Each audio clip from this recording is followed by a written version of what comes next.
هل مثلا كل الناس مثلا اللي عندها محتوى مثلا، هل لازم تدفع فلوس في اعلانات ولا ممكن المحتوى المجاني يكفيني انا؟ طب بص، هي دي نقطة بتقع فيها ناس كتيرة وبتتلخبط فيها. ساعات بيكون عندك حاجة اسمها اورجانيك ريتش، او انت صفحتك بتجيب فيوز لوحدها، وساعات صفحتك بتجيب مبيعات لوحدها بسبب طريقتك او بسبب اسلوبك او بسبب قصتك او بسبب قوة المنتج او الخدمة اللي انت بتقدمها.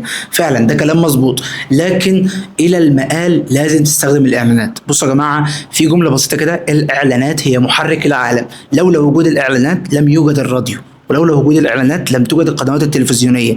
الاعلان هو عباره ان انا اديلك فلوس علشان تعلن عن المنتج او الخدمه بتاعتي في المكان بتاعك. ساعات انت بيكون عندك صفحه اعلانيه للبراند بتاعك، وساعات بتاخد اعلان مقتطع في شاشه تلفزيون او عند صانع محتوى او في الراديو. لكن من غير الاعلانات في العالم الدنيا دي اصلا ما تقدرش ان هي تمشي، لان صاحب الاعلان هو اول واحد بيدفع فلوس من جيبه وبيستنى العوائد، وبعد كده منصات التلفزيون تدفع فلوس من جيبها من فلوس المعلنين، وبعد كده تبدا المشاهد يدفع من فلوسه، من الفلوس اللي هو بيقبضها، والفلوس اللي هو بيقبضها ديت من المنتجات اللي بيقدموها الناس اللي بيعلنوا عنها في التلفزيون.